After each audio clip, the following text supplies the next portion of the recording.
Etinga TV présente. Leçon d'histoire. Comme invité, Yves Kayem Buriel Nawej, auteur des livres Le Manifeste de la Katanganité, et Moïse Tchombe. Il est impératif de le réhabiliter. Sur le thème.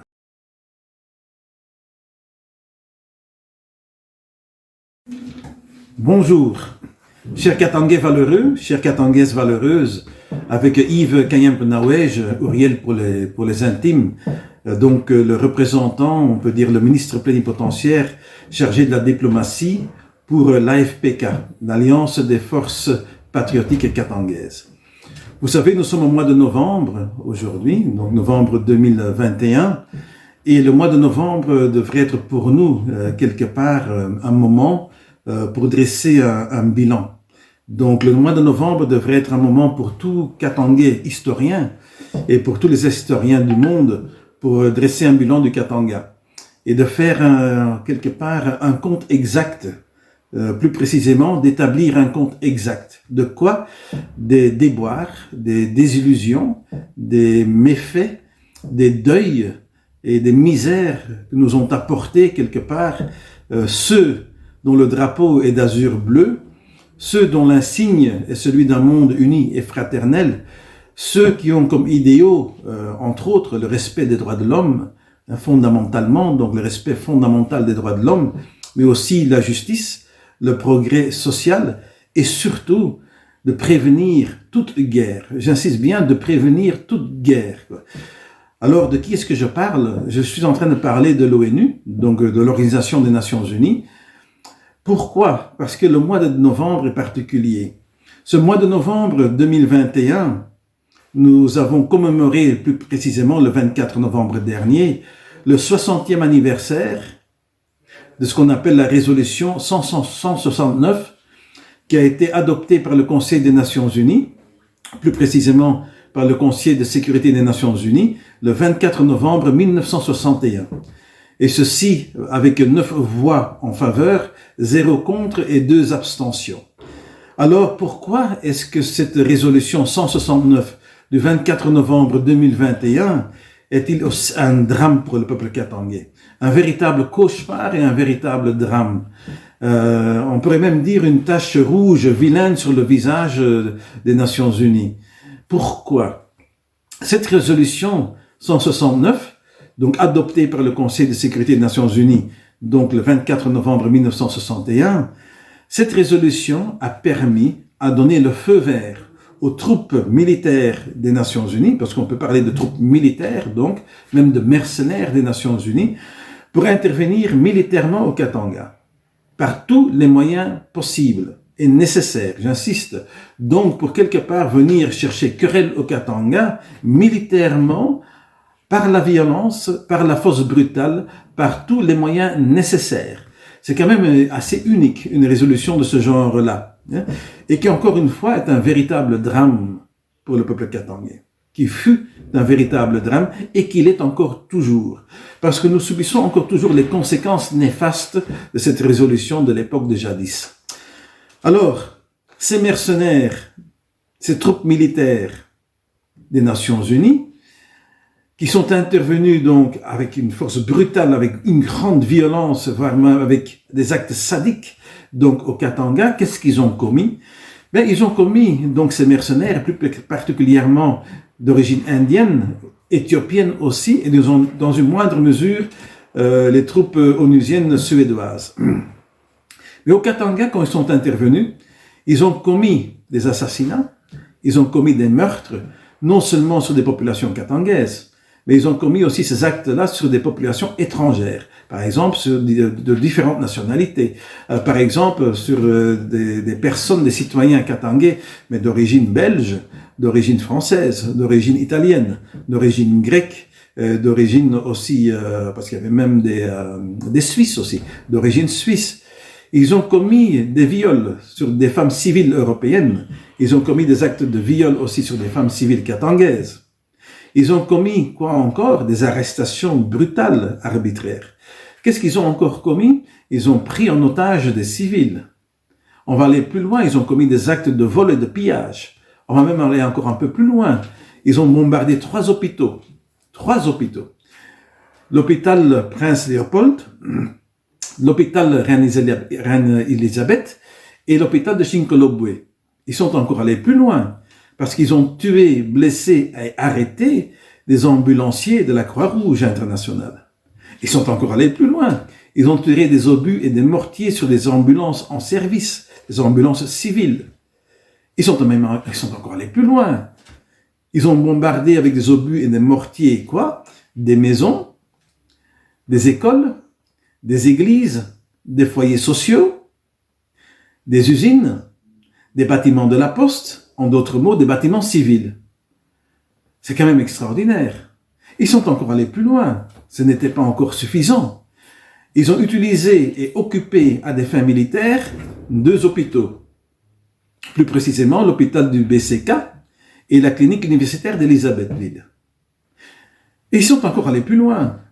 Ils ont fabriqué un camp de concentration où ils vont entasser 30 000 Katangais d'origine maloube dans des conditions vraiment exécrables, des conditions inhumaines. D'ailleurs, parmi ces 30 000 résidents là-bas, dans ce camp de concentration, qu'on avait d'ailleurs rebaptisé ou baptisé Onuville, donc la ville de l'ONU, un camp de concentration bâti par les forces, quelque part par les Nations Unies, pour entasser 30 000 Baloubas dans des conditions vraiment absolument inhumaines, parce que dans les 6 mois qui vont suivre l'ouverture de ce camp de concentration, on va y déceler à peu près environ 2000 décès. 2000 décès, surtout à cause de la malnutrition, à cause de la faim, mais aussi à cause de tout genre de maladies.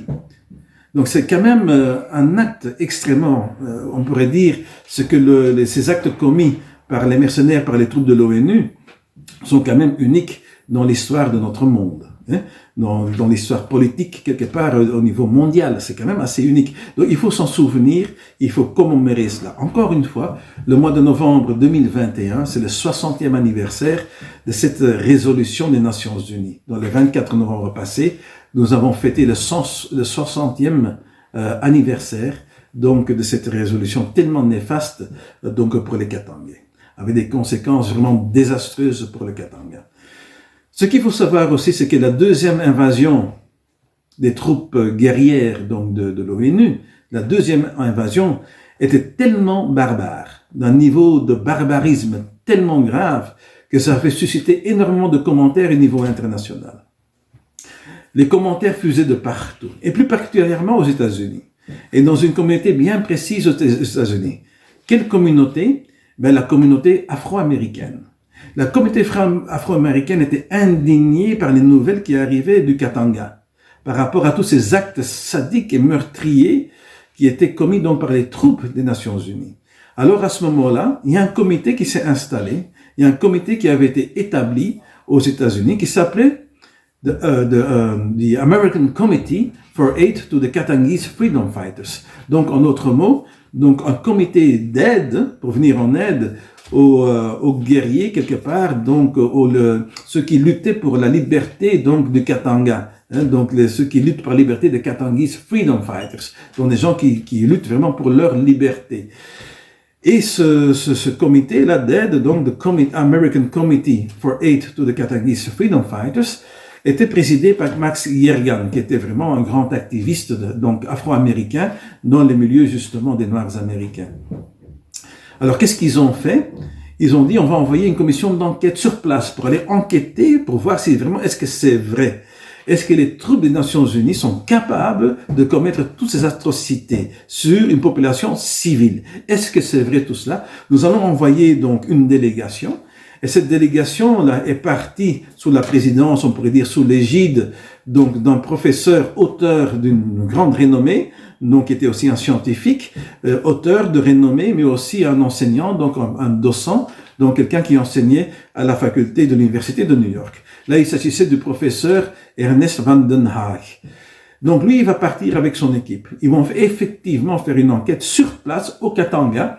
Ils vont récolter tous les témoignages. Ils vont chercher toutes les preuves et effectivement, c'était exact. Le barbarisme a été énorme. Donc, c'est-à-dire les actes barbares commis par les troupes des Nations Unies, donc au Katanga, étaient d'une telle amplitude que ça les avait énormément choqués. Et puis, ils ont fait leur rapport. Le rapport, il l'avait établi à cette époque-là, au mois de mars 1962. C'est là qu'ils sont allés sur place au Katanga pour aller enquêter.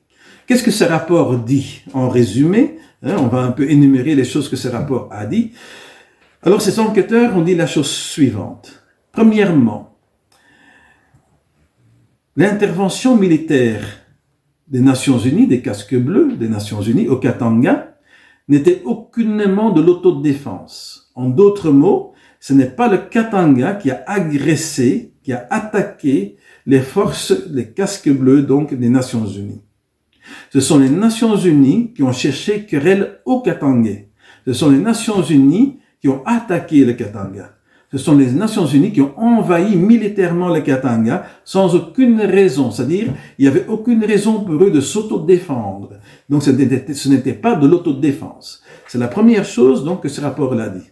Deuxième chose que ce rapport-là dit, ils disent aussi, ils ont enquêté donc sur le terrain, ils disent, ce conflit-là, c'est-à-dire cette intervention militaire donc des Nations Unies au Katanga, était nullement pour intervenir dans un conflit intérieur, c'est-à-dire un conflit intérieur au niveau du Congo. Ça ne se justifiait pas pour l'intervention, pour intervenir dans un soi-disant conflit intérieur. Pourquoi? Il n'y avait pas de conflit intérieur. Parce qu'au Katanga, il y avait la paix qui régnait, il y avait l'ordre qui régnait. Il n'y avait aucune raison d'entrer donc au Katanga, c'est-à-dire en guerre contre le Katanga, pour soi-disant des raisons pour intervenir dans un conflit intérieur. Et puis, le rapport dit la chose suivante aussi. Intervenir au Katanga, c'est justifier cette action militaire au Katanga par le fait de la présence de mercenaires étrangers à la solde de l'État indépendant du Katanga ne se justifiait pas non plus. Alors, ce rapport dit là, il n'y avait qu'un seul vrai motif au fait.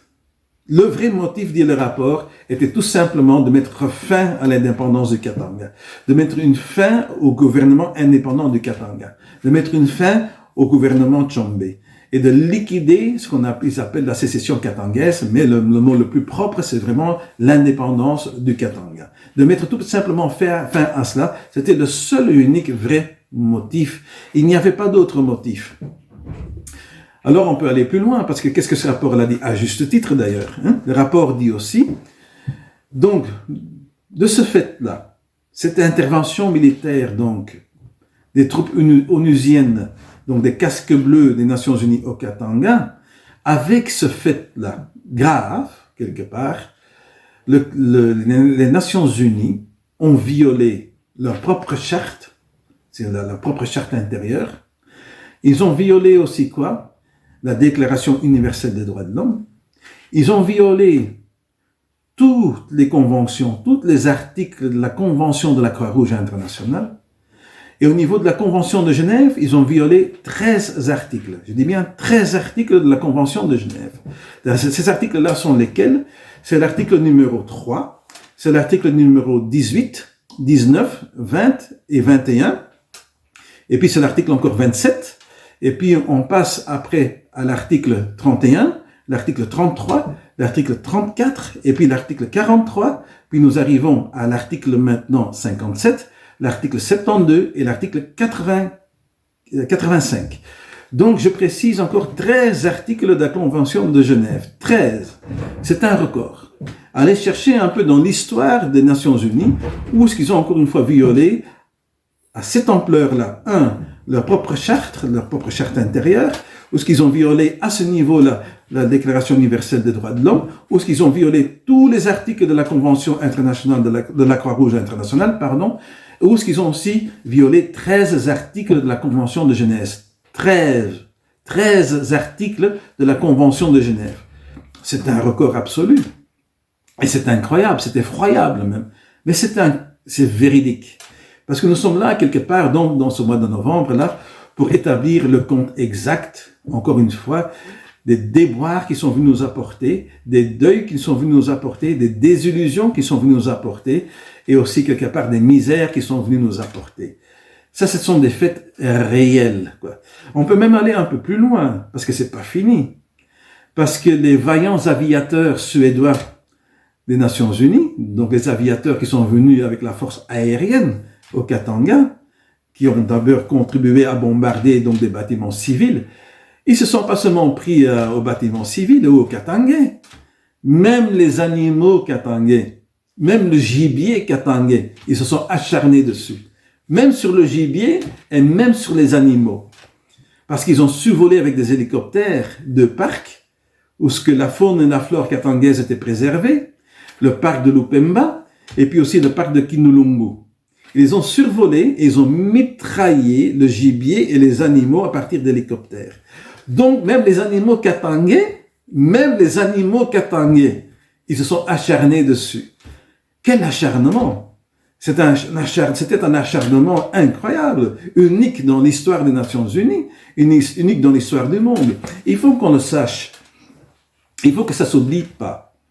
Et Katangais valeureux, Katangaises valeureuses, n'oubliez pas cela. C'est vraiment une tache rouge et très vilaine sur le village des Nations Unies, ce qui s'est passé au Katanga. D'ailleurs, l'ancien représentant au Katanga, M. O'Brien, il a fait un brillant exposé dans un de ses ouvrages qui s'appelle au Katanga Mbak, plus particulièrement dans le chapitre intitulé The Fire in the Garage. Alors là, il étaye très bien, mais d'une manière vraiment, comment dirais-je, succulente, tous les mensonges et toutes les ruses qui ont été utilisées par les Nations Unies, aussi pour manipuler l'opinion publique et manipuler quelque part les lobbies pour justifier leur intervention aux États-Unis. Mais tout était mensonge. Il y avait de l'ordre, il y avait la paix, donc dans un État souverain constitutionnel que fut le Katanga indépendant de Moïse Tshombe avec son gouvernement. On peut même aller un peu plus loin. C'est la seule fois dans son histoire aussi que les Nations Unies vont trahir quelque part et violer une de leurs résolutions antérieures. Et ça, il faut le dire aussi. Il y a eu une résolution antérieure à celle du 24 novembre 1961, portant le numéro 169, au sujet du Katanga. Il y a eu plusieurs résolutions. Mais il faut porter une attention particulière sur la résolution du 9 août 1960. Du 9 août 1960. Il y a à ce moment-là eu une autre résolution. Et là, il faut attirer plus particulièrement l'attention des personnes et des historiens sur le paragraphe numéro 4. Je répète encore une fois, de la résolution du Conseil de sécurité des Nations Unies, en date donc du 9 août 1960. Qu'est-ce que cette résolution disait particulièrement et plus précisément dans son paragraphe numéro 4? Il disait la chose suivante, qu'en aucun cas, les Nations Unies interviendront dans un conflit d'ordre interne au Congo, donc au Katanga, et qu'en aucun cas les Nations Unies pourraient être utilisées pour, s'il y a conflit interne entre donc le Congo central et le Katanga, que aucunement, en aucun cas, je précise bien, en aucun cas, les Nations Unies pourraient être utilisées pour en influencer l'issue. Donc, ils n'allaient jamais intervenir. Donc, certes, déjà pas politiquement, ni moralement, et certainement pas militairement. Et quand même, ils sont intervenus à tous les niveaux. À tous les niveaux, ils ont mis le nez dans le dossier, et même plus que cela, ils sont intervenus de manière barbare, donc militairement. Alors on peut se poser la question pourquoi? Qu'est-ce qui les a poussés à s'acharner de cette façon-là sur le Katanga? Qu'est-ce qui les a pris? Quel délire, quoi! Parce qu'au niveau humain, au niveau humanisme, c'est un délire total, quoi. Et puis encore une fois, c'est eux qui portent l'insigne donc d'un monde uni et fraternel. Alors là, c'est tout l'inverse qu'ils ont fait. Violer à ce point-là votre propre charte intérieure, sans scrupule, sans aucune honte, et à la face du monde, devant l'opinion publique, à un tel point que ça a scandalisé de nombreuses populations occidentales, européennes. Vous savez qu'au Katanga, il y avait une grande communauté européenne qui se sentait vraiment à l'aise chez elle, à la maison, quelque part, donc au Katanga, qui avait adopté le Katanga comme une deuxième patrie, qui avait même adopté la nationalité katangaise, qui était bien depuis des générations au Katanga. Et ils ont été tellement choqués par la brutalité, par les actes sadiques commis par les Nations Unies sur la population katangaise, que énormément de Katangais d'origine européenne à la peau blanche ont pris les armes volontairement, ont rejoint la gendarmerie katangaise, qu'on appelait les gendarmes katangais, leur ont demandé, écoutez, nous, on veut aussi défendre le Katanga, donnez-nous des armes. Des blancs, on peut dire des Katangais blancs d'origine occidentale, de différentes nationalités d'ailleurs, belges, françaises, italiennes, grecques, suisses, qui ont pris les armes pour défendre le Katanga contre les troupes des Nations Unies. Et qui sont morts, beaucoup parmi eux sont morts, sont décédés sous les balles des Nations Unies. Donc c'est quand même extraordinaire. Et ça c'est très peu connu. On ne vous apprend pas ça dans les livres d'histoire, dans les cours d'histoire, ce qui s'est passé au Katanga. Pourquoi, encore une fois, pourquoi cet acharnement à cette époque-là contre le Katanga? Il n'y a qu'une seule réponse. Une seule. Et c'est pas seulement une réponse valable, mais c'est la réponse. Cette réponse-là, c'était la guerre froide de l'époque. La fameuse guerre froide entre deux blocs antagonistes. Deux blocs, c'est-à-dire le bloc de l'Est contre le bloc de l'Ouest, ou en d'autres mots, le bloc soi-disant libéral capitaliste contre le bloc communiste marxiste, socialiste léniniste, donc la gauche contre la droite, quoi. Donc, c'était la seule raison.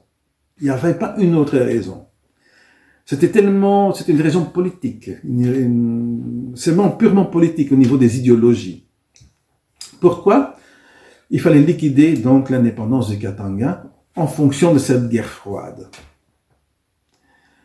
Parce que l'existence et la longévité de l'État indépendant du Katanga légitimait aussi, justifiait aussi la présence russe et chinoise au Congo. Donc, et quelque part, le bloc occidental, et particulièrement les Américains, ne voulaient pas, à aucun prix, absolument pas, à aucune condition, que le reste du Congo, en dehors du Katanga, puisse tomber sous l'influence soviétique de l'époque, donc communiste, marxiste, et sous l'influence jointe aussi, donc chinoise, aussi communiste, marxiste. Parce qu'il y avait le risque que ça allait se faire, quoi. Donc, si le Katanga justifierait ça, de l'autre côté, donc à ce moment-là, il fallait liquider l'indépendance du Katanga pour à tout prix préserver le fait que puisse s'installer donc dans le reste du Congo un régime communiste marxiste. C'était la seule raison, hein. Et non seulement ça, mais il faut savoir aussi, bien sûr, il y avait les minéraux stratégiques lors de la guerre froide du Katanga aussi pour mettre les mains mises dessus. Ça aussi, il y avait aussi cela. Mais le motif principal, c'était cela. Vous savez qu'on a toujours accusé le Katanga de sécessionniste. Nous n'avons jamais été sécessionnistes. Le Katanga a toujours été un pays à part, une nation à part.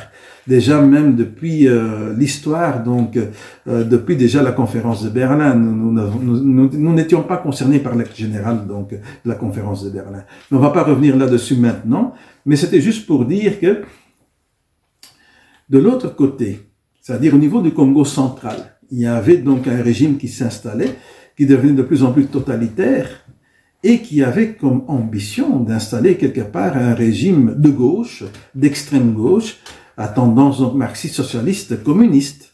C'était un fait réel. Et quand on nous traite toujours de sécessionnistes, il faut pas oublier aussi que le Sud Kasaï avait déclaré son autonomie, donc son indépendance. Mais on peut même aller plus loin. Parce que vous savez très bien qu'à un moment donné, l'histoire nous raconte qu'à un moment donné, le premier ministre Lumumba va être arrêté, pas par les Katangais, il va être arrêté à Kinshasa. Il est sous résidence surveillée par les troupes onusiennes, quelque part, donc à Kinshasa. Il est en résidence surveillée et qu'à un moment donné, il va réussir donc à s'évader. Où est-ce qu'il allait pendant qu'il s'évadait? Dans quelle direction allait-il? Parce qu'on va quelque part le capturer quand il est en route pour aller quelque part. Il fouillait vers où? Parce qu'il avait une destination bien précise. Il ne fuyait pas, il s'était pas évadé pour fuir quelque part à l'aveuglette quelque part. Il avait un endroit bien précis où aller. Où allait-il à ce moment-là? Où est-ce qu'il fuyait? Il fuyait vers la province orientale, il fuyait vers Kisangani, à l'époque donc Stanleyville, parce que là-bas c'était le fief de son mouvement quelque part, le fief aussi des Congolais à tendance marxiste-communiste, donc léniniste, trotskiste si vous voulez, et avec autour de leur patriarche de l'époque, donc M. Antoine Gizenga, et c'est là où il allait pour aller les rejoindre. Il allait les rejoindre là-bas. Et on l'attendait là-bas d'ailleurs. Ils avaient déjà formé leur gouvernement provisoire là-bas. Et qu'est-ce qu'ils allaient déclarer là-bas? Ils allaient déclarer leur État autonome communiste marxiste là-bas. Ils allaient faire sécession. Et pour établir là-bas maintenant, quelque part, donc leur pays donc autonome aussi, donc sécessionniste alors, mais rattaché donc à la Russie, à l'Union soviétique de l'époque, et rattaché donc aux Chinois, qui allaient donc soutenir ce nouveau petit État qui allait naître là-bas et qui allait faire ses œuvres donc à partir de là-bas, donc au niveau donc pour implémenter donc ce qu'on appelait à l'époque de la guerre froide, donc ce concept-là donc de la gauche extrême internationale, donc établir donc là-bas dans cette partie du Congo, dans cette zone du Congo, donc un petit État communiste, socialiste, marxiste, qui allait prendre aussi des armes, faire une guérilla pour prendre l'expansion et quelque part aller à la conquête encore du reste du Congo à partir de là-bas. C'est ce qui est en train de se préparer. Lisez seulement un peu ce que, à l'époque, Jean-Paul Sartre écrivait à ce sujet-là. Alors que Jean-Paul Sartre était un écrivain de la gauche, de l'extrême gauche, c'était un vrai gauchiste. Qu'est-ce qu'il disait par rapport à cela? Par rapport à cette ironie de l'histoire que les grands centralisateurs communistes marxistes devenaient eux-mêmes des sécessionnistes de l'autre côté, là, quelque part pour leurs ambitions personnelles, quoi. Mais c'était une réalité. Et c'est pour ça aussi qu'il fallait liquider la sécession katangaise. Encore une fois, le mot sécession n'est pas bon. Le mot exact, c'est l'indépendance donc d'un État souverain constitutionnel, donc au Katanga. Il fallait mettre un terme à cela, complètement, pour intervenir donc dans le reste du Congo aussi, à partir de mettre fin donc à l'indépendance du Katanga. Et après, vous savez aussi, en même temps, il fallait qu'ils éliminent aussi à ce moment-là Lumumba, et c'est ce qu'ils ont fait aussi. Ils sont intervenus pour éliminer Lumumba. Exactement les mêmes personnes, exactement le même think tank qui a dit qu'il faut éliminer, non, liquider l'indépendance du Katanga. C'est les mêmes, quelque part, qui sont aussi derrière de l'élimination, la liquidation de l'organisation à tendance communiste marxiste de Patrice Emery Lumumba au Congo. Donc, ils ont fait d'une pierre deux coups, on peut dire. Voilà, c'était la seule et unique raison. C'était la guerre froide. Il ne faut pas songer, essayer de trouver ailleurs. C'était la grande raison. C'était la guerre froide. Voilà, c'est ce qui nous a beaucoup peiné, cette résolution, une résolution 169, donc c'est la résolution 169 du 24 novembre 1961, et voilà, tout Katangais valeureux et valeureuse devrait, pendant ce mois de novembre, commémorer cela, avoir une petite pensée pour tous les Katangais qui sont morts, et tous ceux qui aimaient les Katanga aussi, qui sont morts sous les balles des Nations Unies. Parce que c'était une véritable honte, ce qui s'est passé. Une véritable honte. C'est un cas unique dans l'histoire des Nations Unies, le Katanga. Ça, il faut s'en souvenir. Nous sommes là pour ne pas oublier. Nous sommes la mémoire du Katanga. Et à juste titre. Et n'oubliez jamais, Katangais valeureux et Katangais valeureuse, que le Katanga est en plein droit à tous les niveaux. Je dis bien à tous les niveaux, pour avoir droit à son autodétermination, pour avoir droit à sa souveraineté, pour avoir droit à son indépendance. Que cela soit sous une indépendance interne, sous la coupe d'un confédéralisme souple et multiple, que ce soit dans ce qu'on appelle donc une indépendance externe, ça veut dire avec une indépendance totale, avec une séparation totale du reste du Congo. Un des deux, nous avons le droit absolu, garanti pour cela, à tous les niveaux. Parce que le Katanga est une réalité humano-sociale et qui repose sur trois volets. Il y a trois volets. Le premier volet, c'est le volet historique. Alors le volet historique, c'est le volet de nos chefferies traditionnelles. Vous savez tous que nos chefferies traditionnelles au Katanga, que le Katanga quelque part, on pourrait même dire que le Katanga est un peu à l'image de la Grande-Bretagne, de l'Angleterre, parce qu'on parle de Great Britain, donc l'équivalent chez nous c'est le Grand Katanga. Great Britain, la Grande-Bretagne, chez nous c'est le Grand Katanga.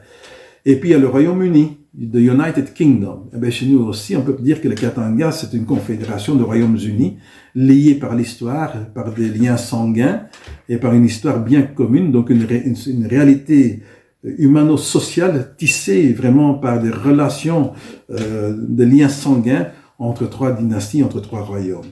Donc c'est une réalité historique. Et au niveau de l'histoire, au niveau donc de tout ce qui est historique, de ce volet historique, ces chefferies sont toujours bien en place, elles n'ont jamais disparu, elles sont toujours là, elles jouissent encore toujours d'une grande popularité et d'une grande emprise sur la population katangaise, et elles règnent encore toujours. Donc nous les reconnaissons encore toujours aussi comme vraiment, comment dire, nos leaders légitimes au niveau du droit coutumier, au niveau du droit ancestral, au niveau donc de la gestion de la terre. C'est eux vraiment qui représentent vraiment la tradition. Donc on peut parler du côté de Msiri, donc chez les Bayeki, on peut parler aussi du côté des Balubakat, donc à Songoniembo, et aussi au niveau des Lunda par exemple avec le Mointiaf. Donc, ils sont toujours là. Ils n'ont pas disparu. Et ce qu'il faut savoir aussi au niveau de ce volet-là, au niveau de l'histoire, donc le Katanga historique, c'est que nos chefs traditionnels n'ont jamais, aucun jour, signé des traités, déjà à l'époque, avec l'État indépendant du Congo, donc dirigé par Léopold II. Ils n'ont jamais signé un traité pour céder leurs terres. Ni à l'époque de Léopold II, ni après aux Belges, quoi, à qui que ce soit. Souvenez-vous-en. C'est extrêmement important. Alors qu'ailleurs, dans tout le reste, dans le Congo, donc en dehors du Katanga, les rois télés, les chefs de terre, les chefs coutumiers, les chefs traditionnels des rois ont signé des milliers de traités avec l'entreprise coloniale, l'entreprise privée, quelque part dirigée par Léopold II, qui était l'État indépendant du Congo, qui était une entreprise privée. Donc ils ont donné mandat quelque part à Léopold II, aller les représenter à la conférence de Berlin.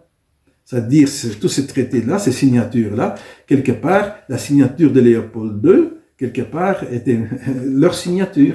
Parce qu'ils ont donné tout mandat à Léopold II pour les représenter. Ils ont cédé quelque part leur terre à cette entreprise coloniale. Donc, le Katanga, pas du tout. Le Katanga n'est pas concerné par aucun des articles de l'acte général de la conférence de Berlin. D'ailleurs, le Katanga n'était même pas encore conquis. Donc, ça, c'est encore une autre histoire. On va en parler dans les détails. Peut-être prochainement, dans une autre vidéo, on pourra approfondir. Donc, après ce premier volet-là du Katanga historique, il y a le Katanga politique.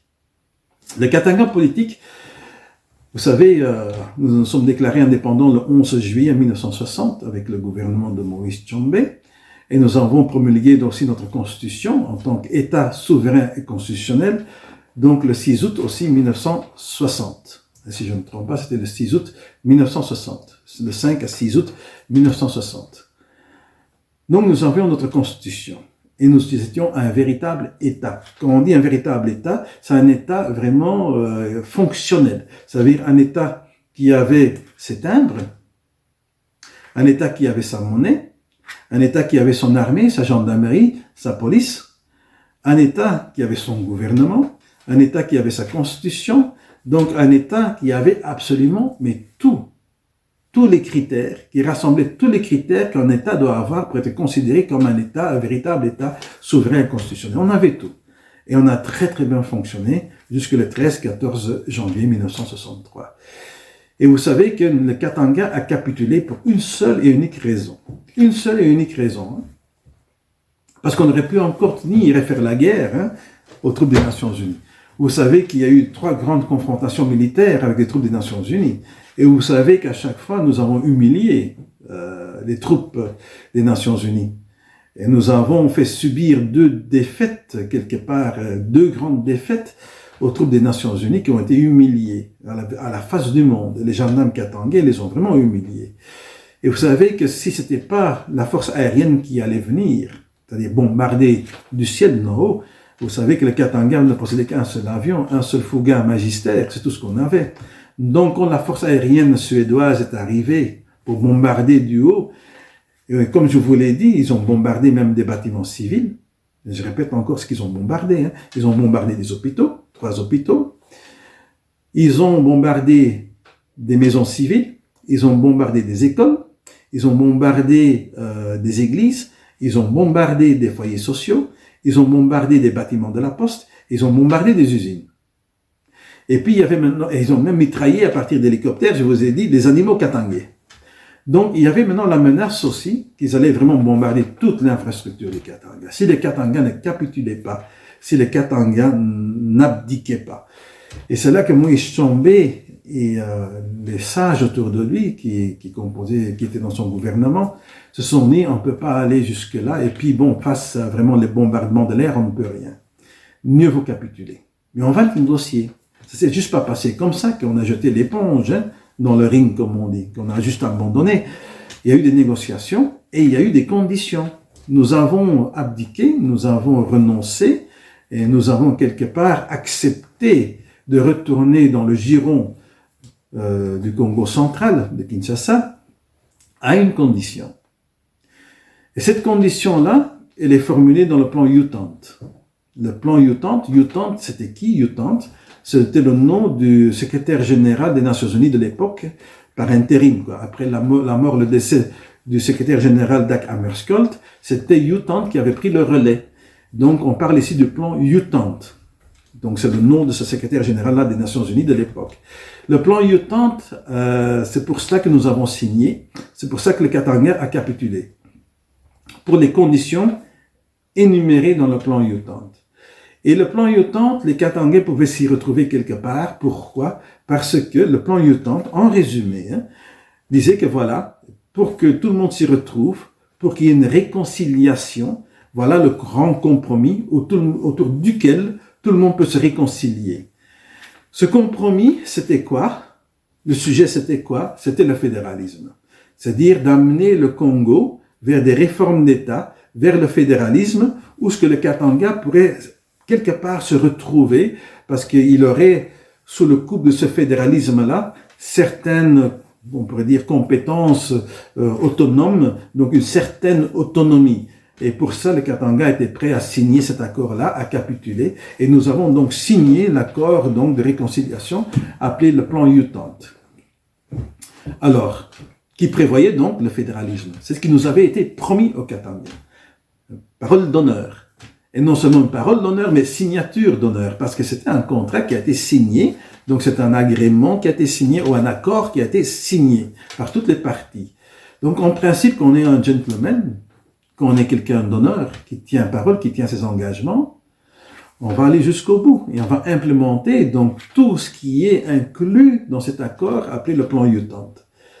Eh bien, nous sommes plus de 6 décennies plus loin aujourd'hui. 6 décennies plus loin.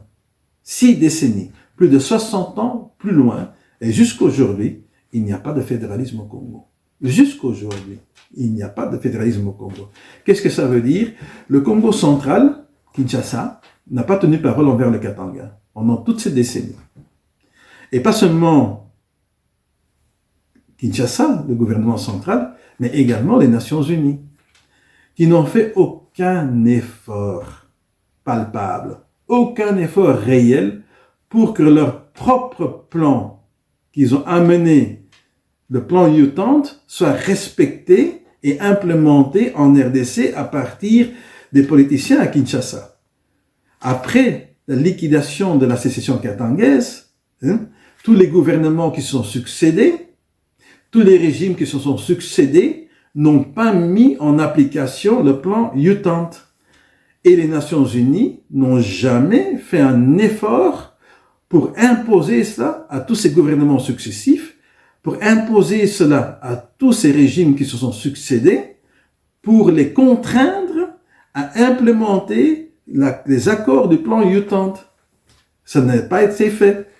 Donc, quelque part, on peut dire que le Katanga a été poignardé dans le dos, encore une fois, par les Nations Unies et par le gouvernement central de Kinshasa. Est-ce que c'est une surprise? Non. On peut même aller plus loin, parce que poignarder dans le dos, c'est même une traîtrise, quoi. C'est une trahison exceptionnelle, quoi. C'est être sans honneur et sans parole. Alors là, maintenant, nous sommes 6 décennies plus loin, le plan Utante n'a pas été implémenté. Qu'est-ce que ça signifie pour nous, pour les Katangais? Ça signifie qu'on a attendu assez longtemps, on a été très patient. Il faut quand même dire que 6 décennies, 60 ans de patience, c'est énorme.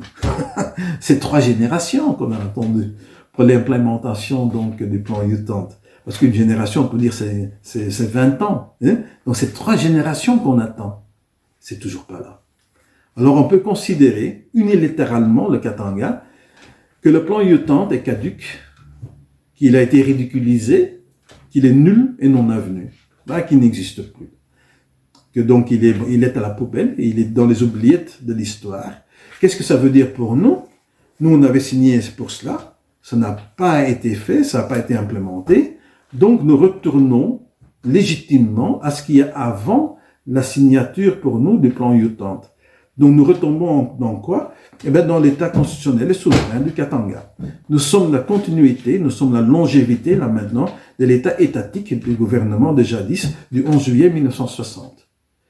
Et nous retombons dans notre constitution qui avait été promulguée aussi en 1960, donc au mois d'août. Donc nous sommes la continuité étatique, politique donc du Katanga. Donc on a vu que le Katanga historique, et maintenant nous sommes tout simplement dans la continuité du Katanga politique. C'était une grosse erreur dans le passé, et je vous le dis, c'était une grosse erreur par certaines personnes de bonne volonté, mais quand même une erreur.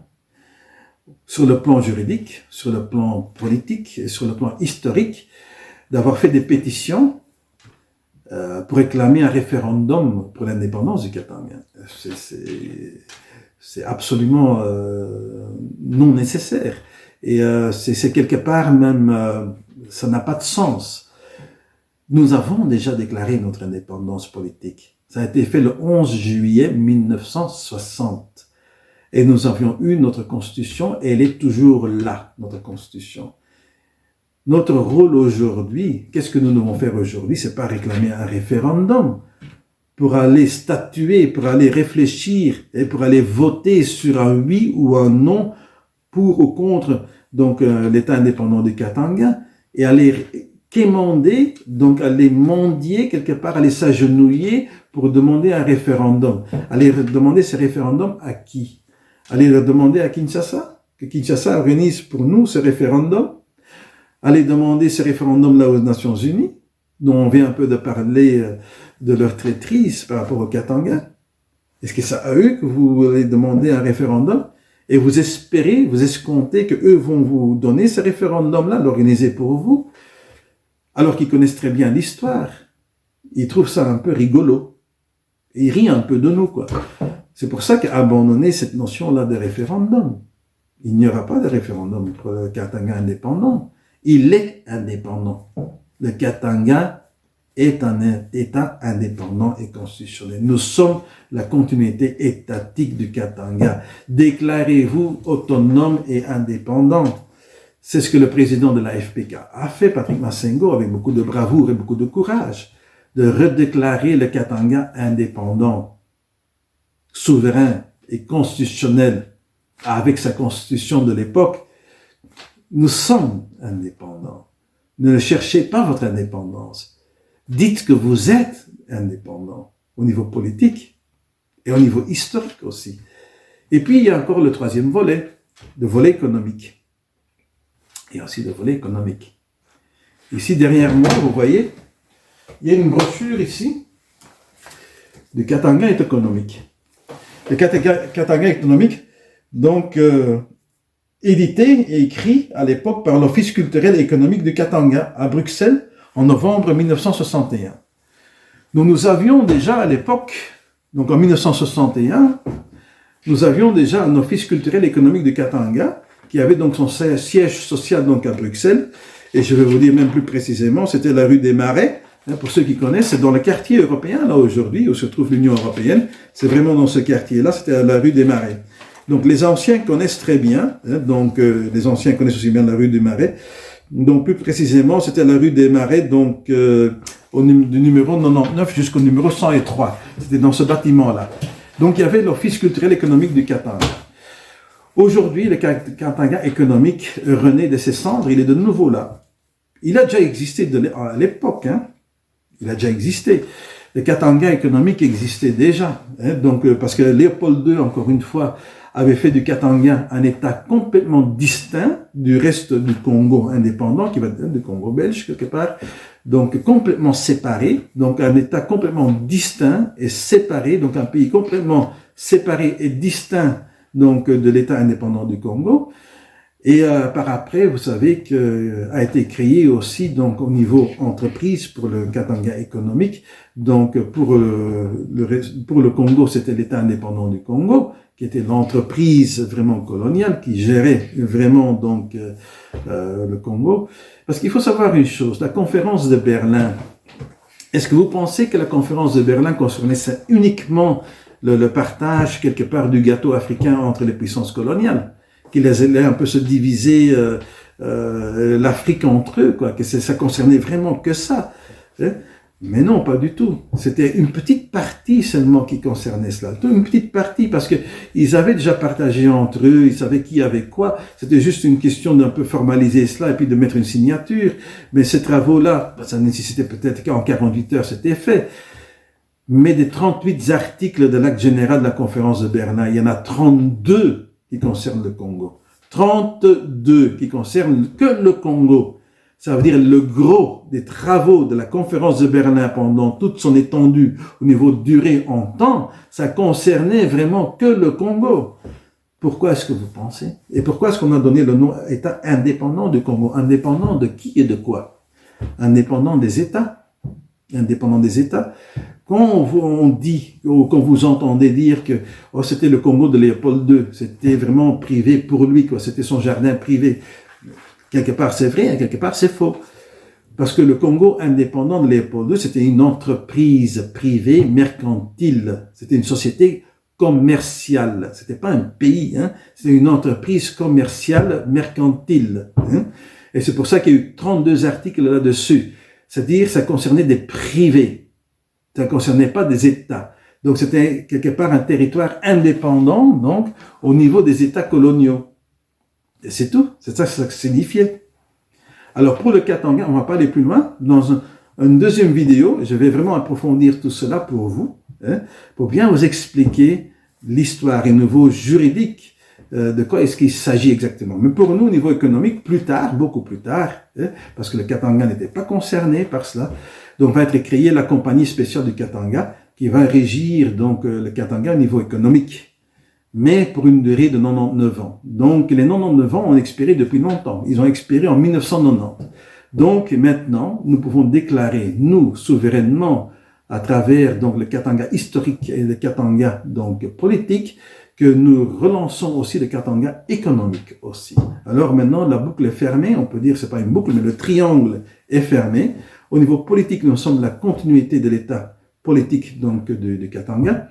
Nous sommes toujours la continuité encore du Katanga historique avec nos chefferies traditionnelles, avec nos différents rois et empereurs. Et nous sommes aussi maintenant la continuité aussi du Katanga économique, qui renaît de ses cendres aussi. Alors là, maintenant, le triangle est fermé. Le Katanga a droit à son autodétermination, a droit vraiment à son indépendance à tous les niveaux. Donc, soyez heureux, soyez fiers aussi. Votre Katanga politique renaît, votre Katanga historique a toujours été là, vous le savez, et maintenant aussi, le Katanga économique va revenir donc en force aussi. Et dites-vous aussi que le Katanga économique, le Katanga politique et le Katanga historique traditionnel sont un et indivisibles et le resteront toujours. Bonne soirée à tous, bonne journée à tous.